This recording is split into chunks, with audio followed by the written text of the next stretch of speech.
1 Samuel, capítulo 8. Quando ficou idoso, Samuel nomeou seus filhos como juízes em seu lugar. Seu filho mais velho chamava-se Joel e o segundo Abias. Eles foram juízes em Berseba. Porém, eles não eram como seu pai, pois tinham muita cobiça por dinheiro. Aceitavam dinheiro para favorecer alguns e prejudicar outros, e eram corruptos. Por fim, os chefes de Israel se reuniram em Ramá a fim de discutir o problema com Samuel. Disseram a Samuel: "O Senhor já está idoso e seus filhos não são homens de bem. Escolha um rei para nós para que nos lidere. Veja, todas as outras nações têm seu rei." Quando disseram: "Escolha um rei para que nos dirige", isso desagradou a Samuel, e ele orou ao Senhor pedindo conselho. "Faça tudo o que eles pedem", respondeu o Senhor, "pois é a mim que rejeitam, não a você. Eles não querem mais que eu seja o rei deles. Desde que os tirei do Egito, eles têm me abandonado continuamente e seguido outros deuses. Agora, tratam você da mesma maneira. Faça conforme eles pedem, mas também não deixe de adverti-los com toda a seriedade de quais são os direitos que o rei terá sobre eles." Assim, Samuel contou ao povo o que o Senhor tinha dito, dizendo: "Já que vocês insistem em ter um rei, esses serão os direitos que o rei que governará sobre vocês terá. Ele convocará os seus filhos para servir em seus carros de guerra e, como seus cavaleiros, eles terão de correr na frente dos carros do rei. Ele colocará alguns para chefiar os soldados do rei na guerra, alguns serão chefes sobre 1000, outros chefes de 50, outros trabalharão e cultivarão os campos do rei e farão as colheitas, outros fabricarão armas para os soldados e equipamento para os carros de combate. Ele vai tomar as suas filhas para serem perfumistas, cozinheiras e padeiras. Tomará de vocês o melhor dos seus campos, das suas plantações de uvas e dos olivais, e dará essas propriedades aos seus servos. Tomará a 10ª parte das colheitas de cereais e da colheita das uvas de vocês, e as darás aos seus oficiais e a seus servos. O rei também tomará de vocês os seus servos e as servas, além dos jovens mais excelentes, e o melhor do gado e dos jumentos. Vocês terão de entregar a ele a 10ª parte dos seus rebanhos, e vocês mesmos serão escravos do rei. Naquele dia, vocês vão chorar lágrimas amargas por causa desse rei que vocês mesmos estão exigindo, mas o Senhor não virá ajudar vocês." Porém, o povo não quis atender ao aviso de Samuel e disse: "Mesmo assim queremos um rei, porque desejamos ser iguais às nações ao nosso redor. Ele nos governará e nos conduzirá à guerra."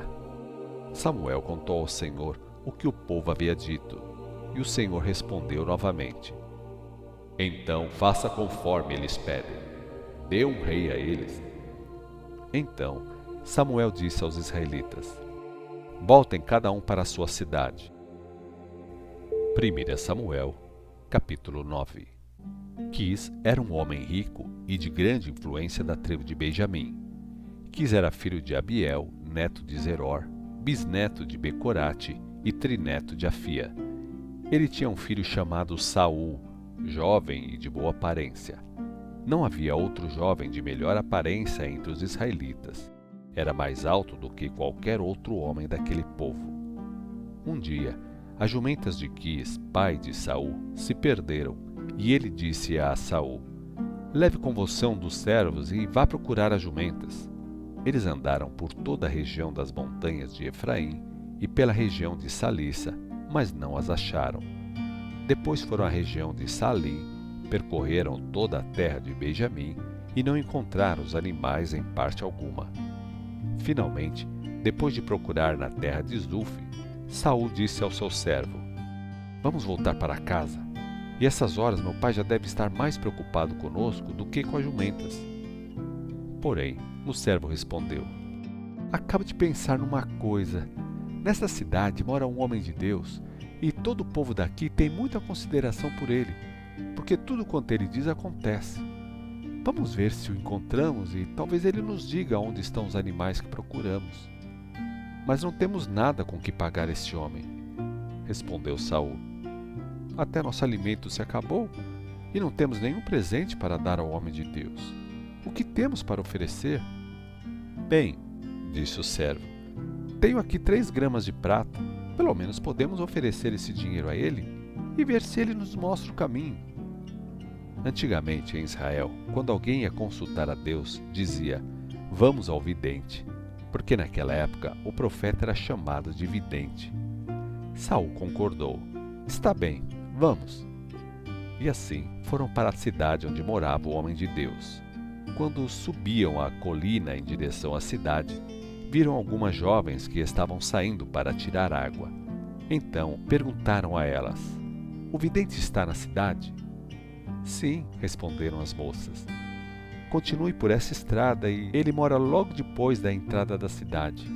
Ele acaba de voltar de uma viagem para tomar parte num sacrifício público no alto da montanha. Por isso, apressem-se para encontrá-lo antes que ele suba ao altar do monte para comer. O homem não comerá enquanto o vidente não chegar e abençoar o alimento. Vão agora e vocês o encontrarão. E assim, eles foram para a cidade. E quando entraram pela porta, viram Samuel que saía na direção deles e se dirigia para o lugar do culto. No dia anterior, o Senhor já havia revelado isso a Samuel. Amanhã, a esta hora, vou enviar a você um homem da terra de Benjamim. Você deve derramar óleo sobre a cabeça dele, como sinal de que ele será o líder sobre Israel, o meu povo. Este homem livrará o meu povo das mãos dos filisteus, pois tenho visto o sofrimento do meu povo e ouvido o seu clamor. Quando Samuel viu Saul, o Senhor disse: esse é o homem de quem falei. Ele governará o meu povo. Nesse instante, Saul se aproximou de Samuel na entrada da cidade e perguntou: pode me dizer, por favor, onde é a casa do vidente? Eu sou o vidente, respondeu Samuel. Suba até o lugar de culto adiante de mim e comeremos juntos. Pela manhã eu lhe direi o que você deseja saber e indicarei o caminho a seguir. E não se preocupe com as jumentas que se perderam há 3 dias, porque já foram encontradas. A quem pertencerá tudo que é precioso em Israel, senão a você e a toda a família do seu pai? Mas, Senhor, respondeu Saul, não sou eu da tribo de Benjamim, a menor das tribos de Israel? E o meu grupo de famílias é o menos importante de todos os grupos de famílias da tribo de Benjamim? Então, por que o Senhor está dizendo essas coisas a meu respeito? Então, Samuel levou Saul e seu empregado para a grande sala e os fez assentar à cabeceira da mesa, dando-lhes lugar de honra entre os convidados, que eram cerca de 30 homens. Samuel ordenou ao cozinheiro-chefe: traga o pedaço de carne que eu pedi para colocar à parte e que era para ser preparado para o convidado de honra. Então, o cozinheiro-chefe trouxe o pedaço de carne e o colocou diante de Saul. Aqui está o que foi reservado. Por favor, coma, disse Samuel, pois eu estava guardando esse pedaço para você, antes mesmo de haver convidado esses outros. Assim, Saul comeu na companhia de Samuel. Depois que desceram do monte para a cidade, Samuel levou Saul para o terraço da casa e ali conversaram por algum tempo. Ao amanhecer do dia seguinte, Samuel chamou Saul no terraço e disse: levante-se, já está na hora de você partir. Eu o acompanharei. Saul levantou-se e Samuel o acompanhou até a saída da cidade. Ao chegarem até a saída da cidade, Samuel disse a Saul que mandasse o seu empregado prosseguir, e então disse a Saul: espere mais um instante para que eu transmita uma mensagem especial da parte de Deus. 1 Samuel, capítulo 10. Samuel pegou um vaso de azeite e o derramou sobre a cabeça de Saul, beijou-o e disse: faço isso porque o Senhor ungiu você para ser o líder de Israel, o seu povo. Quando você partir, vai ver 2 homens ao lado do túmulo de Raquel em Zelza, na terra de Benjamim. Eles lhe dirão que as jumentas já foram encontradas e que seu pai deixou de se importar com elas e está preocupado com a sua demora. e pergunta: o que posso fazer para encontrar o meu filho? Quando você chegar ao carvalho de Tabor, verá 3 homens vindo em sua direção. Eles estão a caminho de Betel, onde vão adorar a Deus no altar que existe ali. Um deles estará levando 3 cabritos, outro estará levando 3 pães e o terceiro uma vasilha de vinho. Eles vão cumprimentá-lo e oferecer-lhe 2 pães que você deve aceitar. Depois disso, você irá a Gibeá Elohim, também conhecido como Monte de Deus, onde se encontra uma tropa de filisteus que guarda a cidade. Ao chegar lá, você encontrará um grupo de profetas descendo do monte. Eles virão tocando saltérios, tambores, flautas e harpas, e eles também profetizarão. Nesse momento, o Espírito do Senhor virá poderosamente sobre você e você profetizará com eles e será transformado em uma nova pessoa. Assim que esses sinais se cumprirem, tome as decisões que parecerem certas para você, pois o Senhor estará com você. Vá a Gilgal e espere ali por mim durante 7 dias, pois eu irei lá a fim de oferecer os sacrifícios queimados e os sacrifícios de paz. Quando chegar, eu lhe darei outras instruções. Quando Saul se despediu e virou as costas para se afastar dele, Deus mudou o coração de Saul e todos os sinais profetizados por Samuel se cumpriram naquele dia. No momento em que Saul e o empregado chegaram a Gibeá, viram os profetas que vinham ao encontro deles, e o Espírito de Deus se apossou de Saul, e ele também começou a profetizar no meio deles. Quando seus amigos souberam disso, exclamaram: o que aconteceu ao filho de Quis? Saul agora também é profeta? E um homem dali acrescentou: e quem é o pai deles? Daí teve a origem o provérbio: Saul também está entre os profetas. Tendo acabado de profetizar, subiu ao monte onde estava o altar. Por onde vocês andaram? Perguntou o tio de Saul. E Saul respondeu: saímos para procurar as jumentas, mas não conseguimos encontrá-las, então fomos ao profeta Samuel. E o que foi que Samuel lhe disse? Perguntou o tio. Ele disse que as jumentas já tinham sido encontradas, respondeu Saul. Porém, ele não contou ao tio que Samuel tinha ungido o rei. Samuel mandou que todo o povo de Israel se reunisse em Mispá e deu ao povo este recado: assim diz o Senhor, o Deus de Israel: eu tirei Israel do Egito e livrei vocês do poder dos egípcios e de todas as nações que maltrataram vocês. Mas apesar de ter feito tudo isso em favor de vocês, ainda assim rejeitaram Deus que os salva de todas as suas desgraças e angústias, e dissemos: preferimos ter um rei. Por isso, apresentem-se diante do Senhor de acordo com as suas tribos e grupos de famílias. Assim, Samuel reuniu todas as tribos de Israel diante do Senhor, e a tribo de Benjamim foi escolhida por sorteio. Então Samuel fez chegar a tribo de Benjamim diante do Senhor, grupo de família por grupo de família, e a família de Matri foi escolhida. E finalmente foi sorteado Saul, filho de Quis. Mas quando o procuraram, não o encontraram. Por isso consultaram novamente o Senhor: ele está aqui entre nós? E o Senhor respondeu: Saul está escondido no meio da bagagem. Eles correram e o trouxeram de lá. Quando ficou em pé no meio do povo, ele era maior do que todos do povo. Os mais altos do povo só lhe chegavam aos ombros.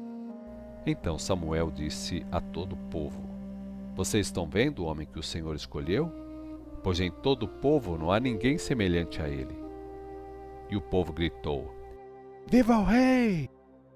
Samuel repetiu então ao povo os direitos e obrigações de um rei, e escreveu-os num livro e colocou esse livro num lugar especial perante o Senhor. Depois Samuel mandou que todos voltassem para casa. Quando Saul voltou para a sua casa em Gibeá, Deus tocou o coração de um grupo de homens valentes que foram com Saul. Havia, porém, alguns vadios que exclamavam: como esse homem pode salvar-nos? E desprezaram Saul e não lhe trouxeram presente algum. Porém Saul não lhes deu ouvidos. 1 Samuel, capítulo 11. Então Naás avançou com o exército amonita contra a cidade israelita de Jabe Gileade e a cercou. Porém, os moradores de Jabe disseram a eles: Vamos fazer um acordo e nós seremos seus servos. Todavia, Naás, o amonita, respondeu: Farei um acordo com vocês, mas somente sob uma condição.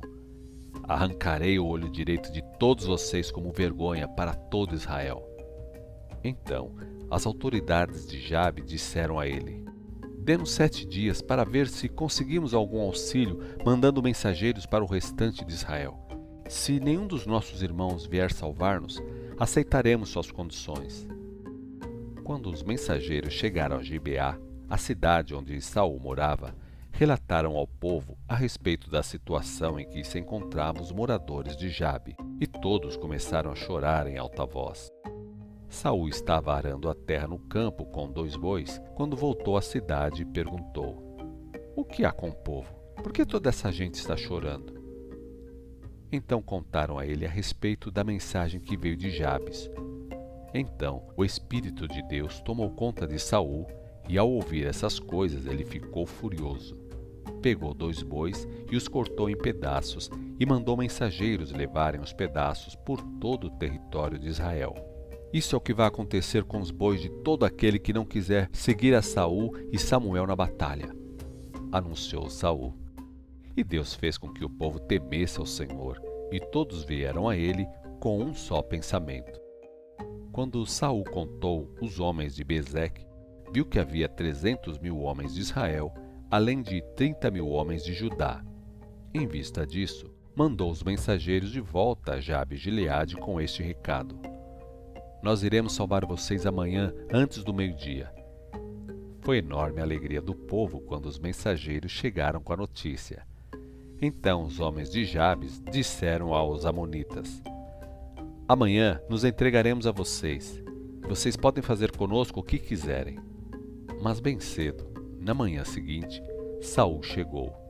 Ele dividiu seu exército em 3 companhias e atacou de surpresa os amonitas e os matou até a hora mais quente do dia. O restante do exército amonita se espalhou de tal maneira que não ficaram 2 deles juntos. Então o povo disse a Samuel: Onde estão aqueles que diziam que Saul não seria o nosso rei? Tragam esses homens aqui e vamos matá-los. Saul, porém, respondeu: Ninguém será morto hoje, porque hoje o Senhor trouxe libertação a Israel. Então Saul disse ao povo: Venham, vamos todos a Gilgal, e confirmemos Saul como nosso rei. Assim, todo o povo foi a Gilgal e proclamaram Saul rei diante do Senhor. Depois apresentaram ofertas de paz ao Senhor, e Saul e todo o exército estavam muito felizes.